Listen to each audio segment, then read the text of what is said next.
Greetings, and hey, if you cheer for a home team, you got a 25% chance of being happy tonight. And who this morning would have thought that Columbus fans would be the ones that were happy and everybody else wouldn't be, considering the level of opposition and all of that. But that's where we are. We're in Bizarro World, it's that time of year, and I get the feeling, let's go ahead and start it off.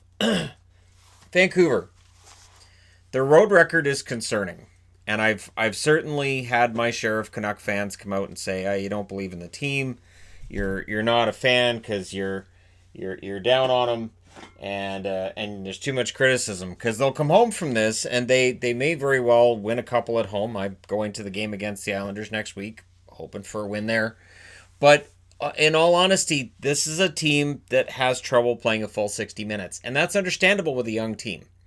And I think that because they've achieved a lot this year, comparatively speaking, with what was expected, fans get more disappointed when stuff like this happens. So Horvat scores 1 minute into the game on a power play from Petersen and Hughes. Domingue made some early saves. Honestly, I think Louis Domingue, not a problem tonight.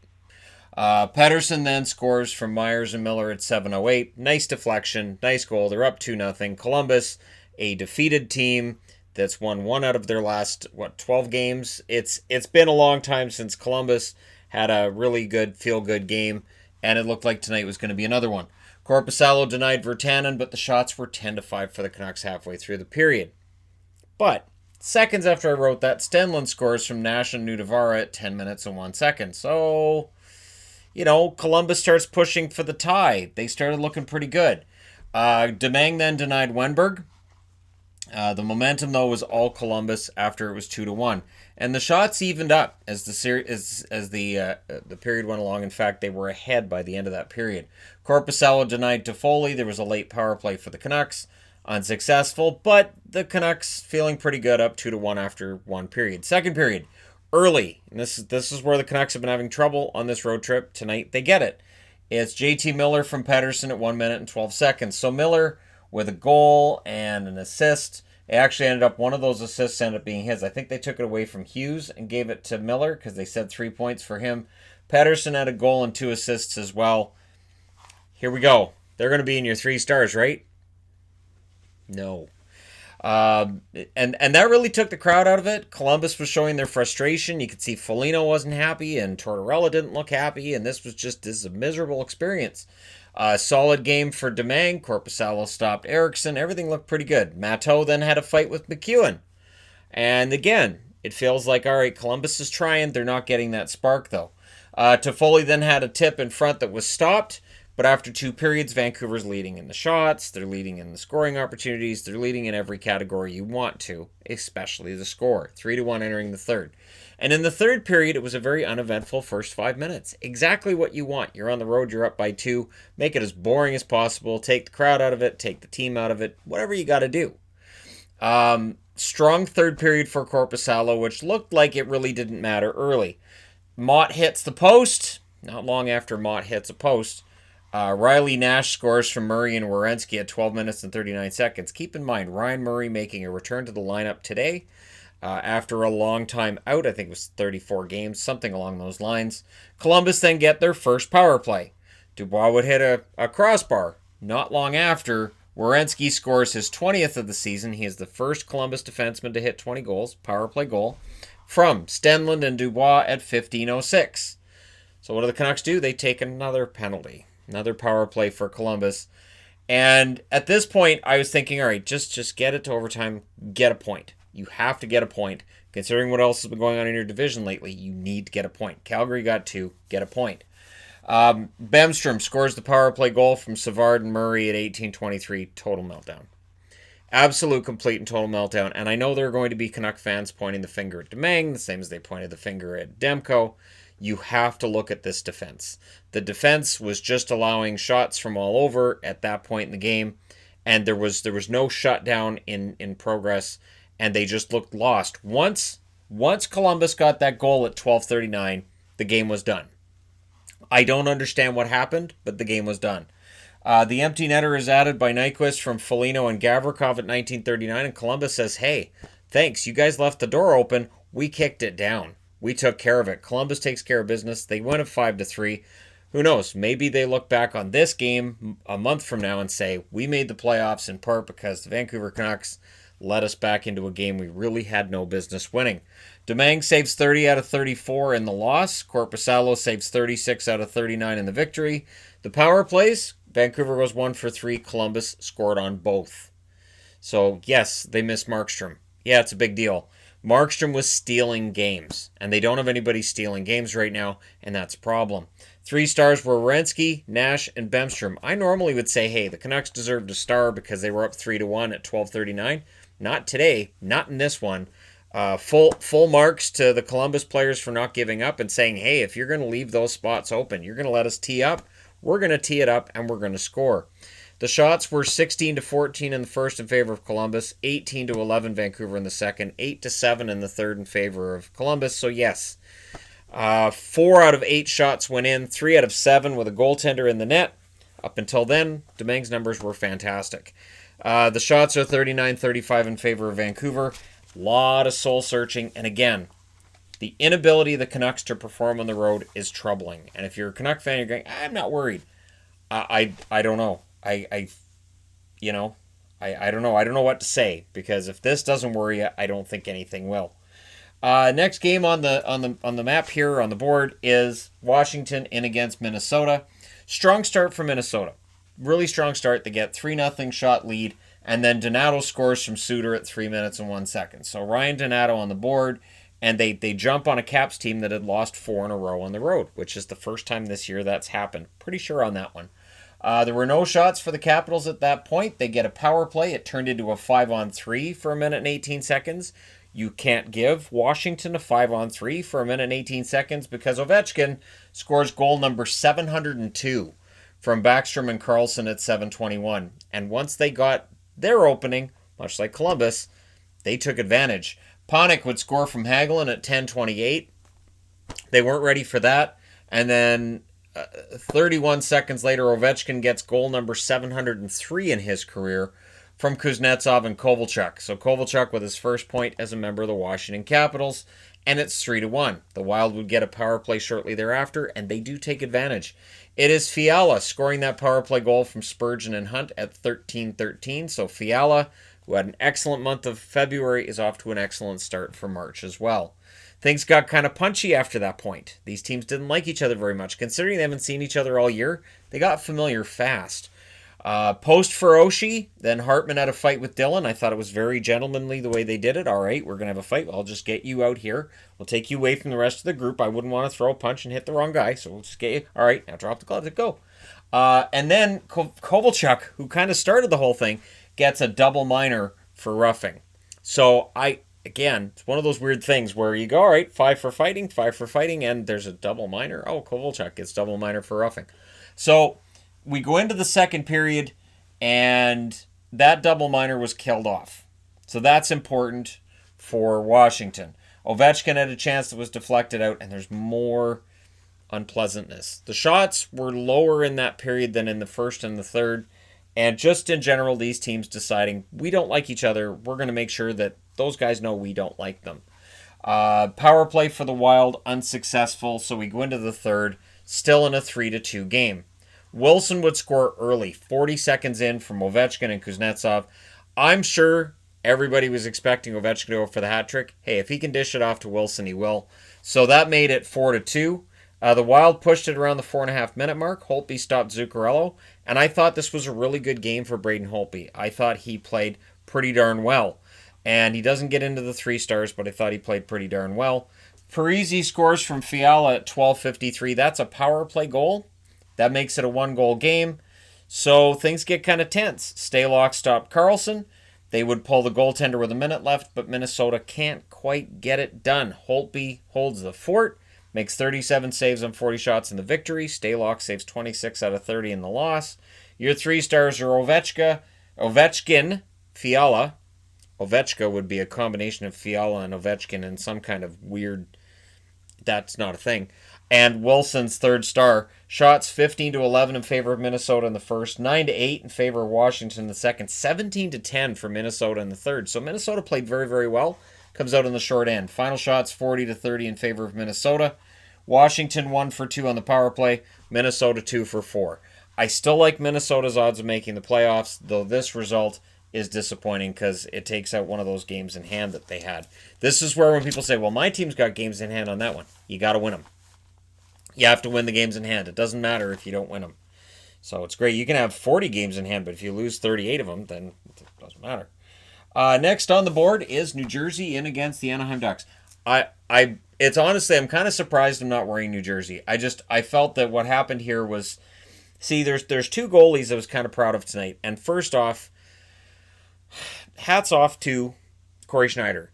Corey Schneider, who has been in the minors for almost the entire season, he has been maligned, and I understand why, and I can't defend his overall numbers early in the season before they waived him and sent him to the minors. But, wow, today, kind of a big day for him. So Backes makes his debut for the Ducks, but the shots were 3-0 for the Devils at the 4-minute mark. And the Devils came out clearly ready to play, and they've had a pretty good road trip. I know the results aren't necessarily where you want them, but considering they sold at the deadline, they did pretty well. Schneider got his first save at 5 minutes and 5 seconds, so they allowed Corey Schneider to get comfortable, and that first period was relatively easy for Schneider. Very slow first half for Anaheim. The Devils get a power play in that second half, and they score on it. It's Zacha from Bratt and Subban at 17:06. So PK Subban on the board. There you go, a helper for him. It's 1-0 after 1. Second period, New Jersey gets a power play, and they score on it. It's Zacha from Bratt and Gusev at 3:48. So Pavel Zacha with a couple of goals. Jesper Bratt with a couple of helpers. Gusev gets another helper. He leads them in assists. So things are going pretty darn well for New Jersey. Delorier was then out there, and it looked to me like he was seeking a fight. He bowled over Severson. Clean hit, but he bowled him over. And you got the feeling like, all right, I'm going to hit this guy, and somebody's going to want... And he looked like he wanted to have a fight, and it's, nah. John Hayden thought about it and went, nah. And then the announcers are like, well, Hayden would be, out of his league against Delorier. And I was watching the Anaheim announcers, and I thought, you guys haven't seen Hayden fight. Hayden can fight. I don't know that he'd have much of a chance against Delorier, but he can fight if he needs to. There were more scrums. Things are getting rough in this game. Again, teams in opposite conferences. These teams don't even have anything playoff worthy to play for, but there's pride. Pride does mean something. And this was something I heard while this game is on. And it's something that's bothered me for years. It's not hockey related, but I'm gonna mention it here. You guys can tell me in the comments how you feel about this. Why are there clean versions of Eminem songs? Yeah, no, that's an actual note on there. Because the whole idea behind his character is that he's really tough and he doesn't play by the rules. Well, what's with all the bleeping? What's with the clean versions of the songs? I used to have a clean version of one of his albums, and now I realize just how ridiculous. I had little kids, so I realized how ridiculous it was, because his whole shtick is that I don't play by the rules. Then why are there clean versions? It's bothered me for, I'm going to say 15 years, so I'm putting it in the video now. I would throw it on the entertainment guide, but I'm going to put it in here. Maybe we'll discuss that on the entertainment guide another time. Yeah, I have a second channel. So the shots are evening up near the halfway part. That's the only thing I have to say about that. They were playing it, and there's all this bleeping, and I'm like, seriously? So the shots are evening up around the halfway mark, but, Gibson had a pretty good game. He denied Zacha of the hat trick in that second half. He was putting in all the effort possible, but... third period gets going. The Devils were pressing early, clearly saw that they could steal this. And they were playing for Schneider. I think there was a lot of we're playing for Corey going on today in this game. Zacha, though, looked like an absolute superstar. This is the guy they drafted early in the first round. If this Pavel Zacha can be that Pavel Zacha next season, he's arrived. He's done. The Ducks get a power play, unsuccessful. And in large part due to Corey Schneider having the best game of the year. I don't think I'm saying anything controversial in saying that. Great game for him. The Ducks would get another power play. Didn't work. In fact, shortly thereafter, Carrick kind of throws it towards the net. He sure tips it in. And at 13:56, it's 3-0. And it was a hushed crowd because even I didn't see that coming at all. I was really surprised that went in. I don't think that Gibson had a chance at it. And it made it 3-0. And it really kind of summarized how this game went. That New Jersey, very opportunistic, and Anaheim just couldn't solve Corey Schneider, who tonight looked like he set the clock back 5 years. He makes 34 saves for his 26th career shutout. If I had said coming into this year, well, I think he's going to get a shutout, people are like, hey, you're getting ahead of yourself. I don't think that's going to happen. Gibson saves 31 out of 34 in the loss. Your 3 stars are Schneider, Zaka, and Dakota Mermis with his first 3-star selection in his career. Power plays 2 for 3 for New Jersey, 0 for 2 for Anaheim. Shots were 12-5 for New Jersey in the first, 17-16 New Jersey in the second. So both goalies very busy in the second period. And in the third, 13-5 in favor of Anaheim. Final shots, 34 each. Really unusual way that they get there, but 34 each. So this was a game that was more entertaining than it should have been. Last game of the night, LA. The Los Angeles Kings seem to be a bad matchup for Vegas. I'm not sure what it is. Last year, around Christmas time, we went to Vegas. And we sat pretty much right on the glass, second row, right next to the players' bench, the Vegas players' bench. And I watched as Cal Petersen, in my eyes, became a star goaltender in the NHL.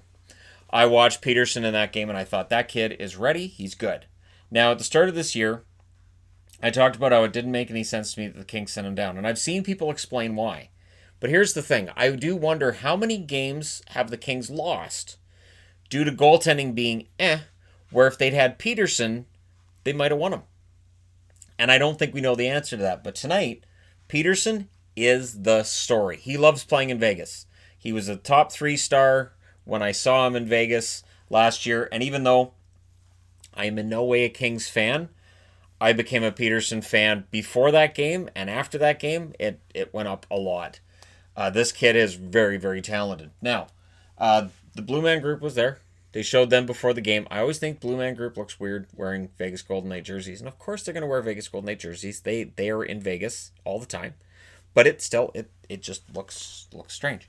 Kopitar scores from Iafallo and Hutton in 2 minutes and 1 second. And it didn't take the crowd out of it, but it clearly surprised the crowd. Like, wait, we're down? Because Vegas came into tonight having tied a franchise record of 8 wins in a row. They're looking for 9, and it's the Kings, right? It's the Kings. They're playing out the string. They got a bunch of young kids. It'll be fine.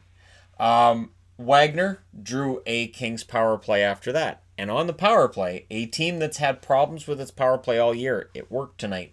Kopitar scores his 20th of the year, his second of the game, from Brown and Doughty at 7:39. So, yeah, 2 early goals, and Fleury looked kind of a little bit shaky.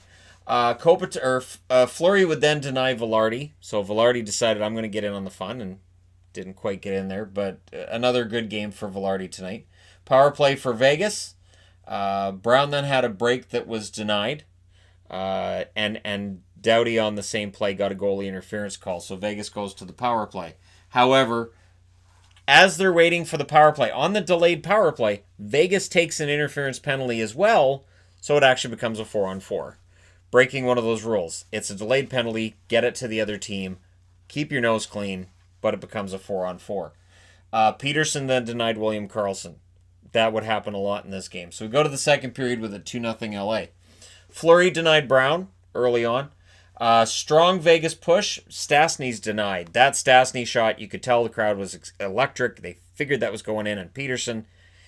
He was all over the ice. I don't know how he made some of the saves he did tonight, but that's how goaltending works. The really good goaltenders leave you scratching your head and going, how did that not go in? So Petersen having another good game in Vegas, and then Lewis gets a goal from Moore and Hutton at 10:04. And it felt like that was against the flow of the play. It felt like Vegas was really, really pushing, and then all of a sudden, rather than being 2-1, it's 3-0. And again, crowd kind of surprised to see it 3-0 for the Kings. Vegas gets a power play. On said power play, Pacioretty hits the post. The Kings try to clears it right to Theodore. Theodore puts it in the net on the power play, and at 13 minutes and 14 seconds, it's 3-1 for Vegas. Now, I know better than to count Vegas out. So I looked at this game and I said, you know what? Vegas can still come back. They're down 3-1. Carrier got really close to making it 3-2. And you got the feeling that if they did make it 3-2, that much like this game, we'd see this huge shift in momentum. But the Kings get a late power play, which Vegas wasn't overly happy about. Iafallo would score on that power play from Kempe and Doughty at 19-14. So that's 2 power plays for the Kings tonight and 2 goals. Yeah. 4-1 going into the third period. Early in the third, Vegas ends up hitting a post. So the opportunities were there. It's a post for them. They get a power play. They don't score on it, and then they get another. And I thought, LA's really testing themselves here, and they're playing with fire in allowing all of these opportunities against Vegas. Petersen, though, was stealing it. Petersen, that third period, was Cal Petersen. It was Vegas's offense and Cal Petersen. There's not a king on the ice in that third period that I think played a really good game, not named Cal Petersen. The goalie gets pulled with 4:04 left. LA holds on. They end up forcing them to put Fleury back in. They pulled Fleury back out again, I think, like about a minute and a half left. They could not generate that goal to make it 4-2. It remains 4-1 right until the end. LA, shocker, takes down Vegas. Vegas' 8-game winning streak is snapped, and we'll see if they can start another one up in a couple of days here. Petersen saves 41 out of 42 in the victory. I think this kid's fantastic. I've said that for the last year and a half. I will keep saying it because I really think this kid's got it. Fleury, 13 saves on 17 shots. And might I add, at some point I will do a video talking about young goalies in the NHL and how bright the future in net is. Because up until a couple years ago, there were some good ones, but right now it looks like we've got a new renaissance in goaltending coming up here that could just be fantastic. Fleury, 13 saves on 17 shots. I'm not going to put it on Fleury. But still, 4 goals and 17 shots. You want to see a better save percentage there. Petersen, Kopitar, and Theodore are the 3 stars tonight. Power plays, as said, LA went 2 for 2. Vegas went 1 for 4. The shots were 9-6 LA in the first. 18-7 for Vegas in the second. And in the third, 19-1. The Kings managed 1 shot in the third period. Final shots, 43-17. And the LA Petersens took down the Vegas Golden Knights tonight. There you go. You're all caught up. Let me know your thoughts in the comment section below as always. Don't forget to hit like and subscribe if you're browsing your way through. You just happened upon this video. And hey, there's only 2 games tomorrow. So that preview, I don't have to worry about doing the board before I go to bed tonight because there's only 2 games tomorrow. So I'll have fun with that. And a nice quiet couple of days before Tuesday starts getting crazy again. Thank you guys so much for all your support. It means a ton. And I would like to give thanks to iffy. I'm sorry about that. Just say that's a jump cut. I'd like to give thanks to Garrett Dowell, Heath Dewson, and Jameson Sanders on Patreon for their continued support. We're into March. I love March because we're 1 month away from the start of the playoffs. So getting kind of excited about that. And we'll see how tonight's results play into things as we get ready for the playoffs. So, thank you guys so much again for all your support. Do hit like and subscribe if you're browsing your way through. I will talk to you again very soon.